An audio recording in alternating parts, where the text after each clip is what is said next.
お姉ちゃんが来た。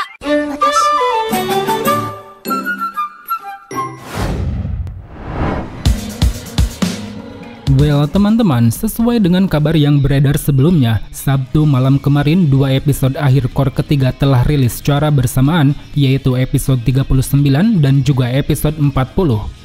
Mengesampingkan episode terakhir, di video kali ini kita akan lebih dulu membahas episode 39, yang mana secara keseluruhan episode ini sepertinya hanya ingin mengantarkan cerita menuju core keempat.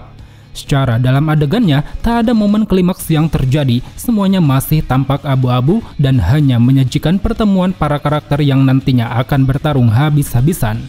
Selain itu, dilansir dari channel Aniplex, teaser untuk core keempat telah resmi dirilis. Namun sayang di dalamnya tidak ada tanggal, bulan, atau bahkan tahunnya, karena di sana kita hanya ditunjukkan pada animasi gambar 3D berupa transformasi Zangetsu. Dimulai dari bilahnya yang menjadi putih, kedua bilahnya yang menyatu, sampai akhirnya bilahnya yang menjadi patah. So, teman-teman, untuk waktu sekarang, mari langsung saja kita masuk ke dalam ulasan breakdown anime Bleach Arc Thousand Year Blood War episode 39.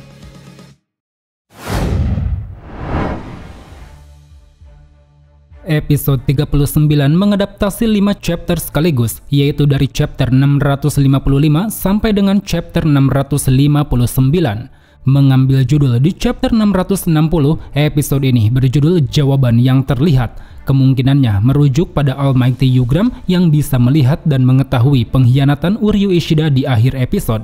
Dan berikut adalah rentetan ulasan yang bisa kita bahas di sini, di antaranya yaitu Gerard versus kelompok Hirako.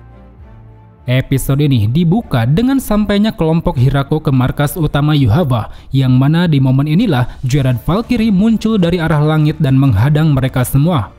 Awal bentrokan yang terjadi di sini sebenarnya ada di chapter 647, semua adegannya hampir sama dengan yang ada di manga, mulai dari Shikai Renji yang berhasil ditepis oleh Gerard, Gerard yang menutup jalan masuk ke istana utama, Gerard yang tumbang dikeroyok para kapten dan wakil kapten, Byakuya yang menyiksa Gerard dengan Senbon Zakura secara brutal, Gerard yang bertransformasi ke dalam wujud raksasa, Gerard yang mengungkapkan kekuatan Shrift the Miracle, Hirako dan Hinamori yang mencoba melawan Gerard dengan teknik Kido, Gerard yang menghempaskan mereka dengan tangan raksasa, Gerard yang melancarkan pukulan ke arah Byakuya dan Swaifon, Gerard yang menghembuskan angin kencang ke arah Rukia dan Renji, sampai akhirnya semua kelompok Hirako pun tumbang di hadapan Gerard.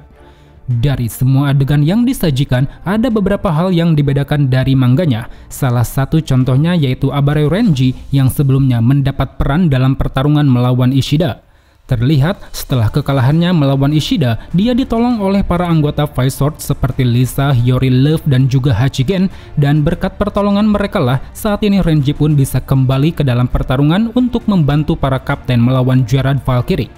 Selain adanya perbedaan, scene ini juga menyajikan beberapa adegan tambahan seperti diperlihatkannya peran lebih dari kelompok Five Sword, Hirako dan Hinamori yang menggunakan teknik Kido untuk menyerang Gerard, Swaifon yang menggunakan Bankai meski berujung gagal, serta Hanataro dan Rangiku yang melihat penampakan tubuh raksasa Gerard dari arah jauh. Menilik dari adanya adegan tambahan tersebut, kita pun mendapat 4 fakta menarik di sini. Pertama yaitu keberadaan Hanataro yang ternyata masih dalam kondisi bugar. Padahal di dalam novel Kenfirior Onward dikatakan bahwa dia pingsan ketika menghirup gas beracun Shikai milik Mayuri.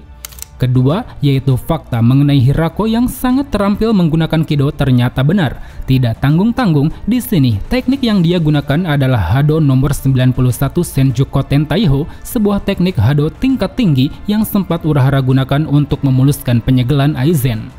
Ketiga yaitu terkait Kensei Rojiro dan Rangiku yang rupanya berhasil lepas dari bayang-bayang zombie Mayuri. Fakta ini dirasa lebih cepat dari apa yang disampaikan di dalam novel bahwa mereka bertiga berhasil pulih setelah pertempuran berakhir. Dan keempat yaitu soal Rangiku yang begitu intens melihat penampakan tubuh raksasa Gerard. Hal ini tentu mengindikasi adanya suatu kesadaran bagi Rangiku yang sempat menjadi wadah serpihan Soul King. Entah ini hanyalah sebuah sinyal atau bagaimana, tapi yang jelas aku sendiri mengharapkan bahwa nanti Rangiku bisa memainkan peran lebih sebagai bagian dari wadah kuku Soul King sama seperti para Fullbringer. Well, teman-teman, terlepas dari keempat fakta tersebut, berbicara soal animasinya, aku cukup puas. Terutama ketika menyoroti sosok Gerard, kualitas yang diberikan sangat mencerminkan kemampuannya yaitu keajaiban. Apalagi dengan nada suaranya yang berubah menjadi berat, disertai iringan musik yang menggema, semakin menambah kesan kekuatan overpower yang dimilikinya.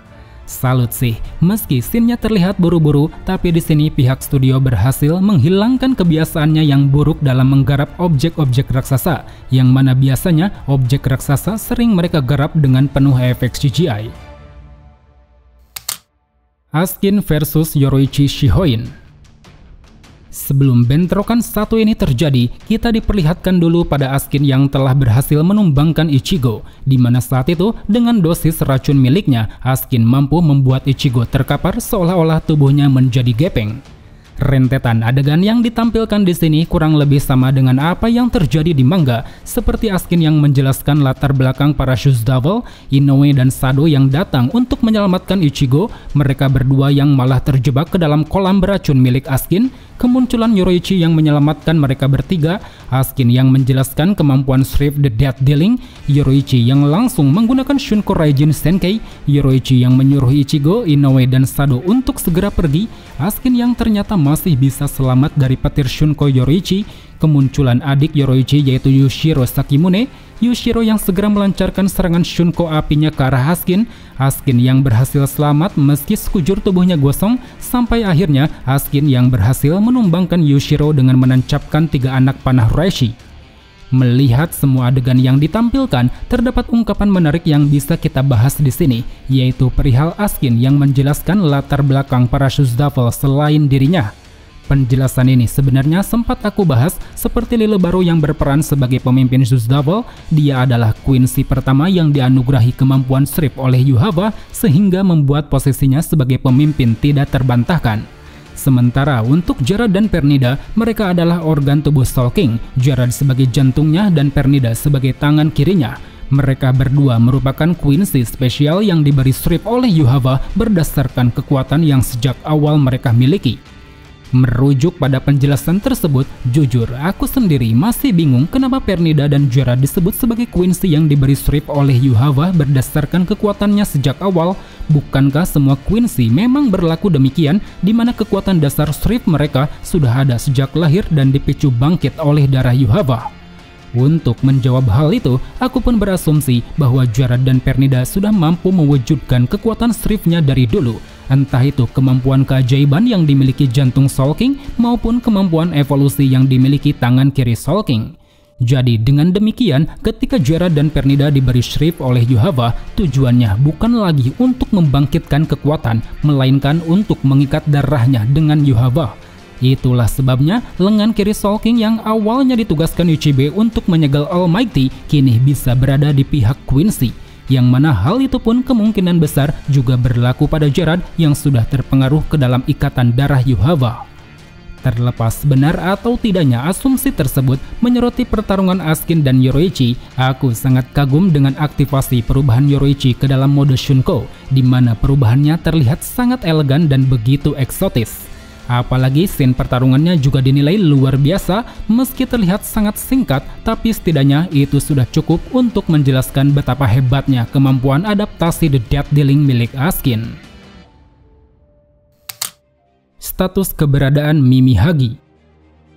Pada saat bentrokan melawan Shoes Devil terjadi, kita mendapat satu scene tambahan baru yang menyoroti Ukitake dan Yuhava. Terlihat saat itu di laboratorium Mayuri, tubuh Ukitake semakin banyak mengeluarkan gumpalan hitam. Bahkan saking banyaknya, gumpalan hitam tersebut sampai mengeluarkan banyak sekali cabang di atas langit Soul Society. Entah apa penyebab hal ini bisa terjadi, tapi kemungkinannya itu dipicu oleh Yuhava yang sedang beradaptasi dengan kekuatan Soul King, atau mungkin saja di sini Yuhava tengah menyerap dan menghancurkan kesadaran Mimihagi secara menyeluruh. Hal itu pun lalu diperkuat dengan adegan-adegan selanjutnya, seperti Yuhava yang tiba-tiba mengeluarkan aura hitam di sekeliling tubuh, gumpalan hitam Mimihagi yang perlahan menghilang di atas langit Soul Society, terjadinya guncangan di ketiga dunia utama, serta munculnya distorsi ruang antara dunia manusia, Soul Society, dan Hoiko Mundo. Melihat scene tambahan ini, sekilas kita pun bisa menyimpulkan bahwa Yuhava tengah memulai untuk mengembalikan 3 dunia menjadi satu. Buktinya, di sini sudah nampak distorsi ruang yang menghubungkan ketiga dunia, yang mana hal itu pun seolah menunjukkan jika sebentar lagi ketiga dunia akan hancur dan menyatu kembali seperti zaman dulu. Selain itu, dari sini kita pun bisa menerka-nerka bahwa nasib akhir Mimihagi sepertinya akan berakhir di sini. Berbeda dengan manga yang berakhir di chapter 620, tepatnya ketika dia diserap oleh Yuhava bersamaan dengan tubuh Soul King. Cukup disayangkan sebenarnya jika Mimihagi yang dari kemarin terus ditampilkan harus tumbang di sini, karena aku masih berpikir bahwa dia akan menjadi salah satu titik pembalik di akhir pertempuran melawan Yuhava, mengingat Mimihagi masih memiliki kesadaran penuh akan eksistensi Soul King, terlebih dia juga mampu terhindar dari pandangan Almighty Yuhava. Semoga saja nanti ke depannya ada kesempatan bagi Mimihagi untuk bisa berperan kembali, karena memang di episode ini statusnya masih belum dikonfirmasi secara jelas apakah dia sudah tumbang, masih hidup, ataukah sudah diserap secara penuh oleh Yuhava. Almighty Yugram has fall. Di episode 39 ini, kita juga disuguhkan dengan perseteruan antara Uryu Ishida dan Yugram, di mana saat itu sambil berjalan menghampiri Ishida yang sedang menatap portal gerbang matahari, Yugram menunjukkan kecurigaan pengkhianatan pada Ishida. Adegan yang ditampilkan di sini hampir sama dengan yang ada di manga chapter 659, dimulai dari Ishida yang menyangkal adanya pengkhianatan, Yugram yang mengungkapkan bahwa saat ini dirinya tengah bertukar kekuatan dengan Yuhava, Yugram yang mulai menunjukkan 3 pupil mata Almighty, Yugram yang menyerang Ishida untuk membuktikan kesetiaannya, sampai akhirnya kemunculan Ichigo di hadapan Uryu Ishida. Dari semua adegan yang ditampilkan, sayangnya ada satu dialog yang dihilangkan dari mangganya, yaitu mengenai alasan Yugram mencurigai Ishida. Karena di dalam manga, itu didasarkan pada penemuan Yugram soal chip-chip kecil yang disebarkan Ishida di istana Warwell, yang mana dia menyebut bahwa chip tersebut hampir serupa dengan Leiden Han ciptaan Soken Ishida. Kemudian sedikit menyoroti Almighty Yugram, menurutku kemampuannya tak sehebat ketika digunakan oleh Yuhava. Secara dilihat dari gerak-geriknya, Yugram sepertinya hanya bisa melihat masa depan dalam batas tertentu tanpa bisa mengubahnya sama sekali. Alasannya mungkin dikarenakan Yuhava masih belum tertidur secara penuh. Buktinya di sini Yuhava sempat tersenyum ketika gumpalan Mimihagi perlahan menghilang, dan juga mata Almighty Yugram yang warnanya berubah-ubah dari biru menjadi merah. Mungkin gara-gara itulah Yugram tidak bisa memaksimalkan potensi Almighty, karena memang pemilik aslinya belum tertidur pulas sehingga membuat pertukaran kekuatan tidak bisa berjalan dengan efektif. Maka dari itu, bagi kalian yang sudah baca manga, jangan heran jika di sini Yugram harus repot-repot menghentikan pengkhianatan Ishida. Meski tujuannya sama, tapi mungkin saja dia tidak ingin meninggalkan celah sedikit pun di saat Yuhava masih belum tertidur pulas. Well, teman-teman, sebagai penutup episode 39, di akhir credit scene, kita mendapat satu adegan baru yang menyoroti pertemuan Isshin dan Ryuken. Pertemuannya terjadi di sebuah pemakaman Quincy, di mana saat itu mereka berdua berencana akan pergi menuju istana Warwell. Oke, mungkin cukup sampai di sini saja untuk ulasan breakdown kali ini. Jika ada yang salah atau ada yang ingin kalian tambahkan, silahkan tulis di kolom komentar. So, sampai jumpa di video selanjutnya. Salam Bleach Lovers!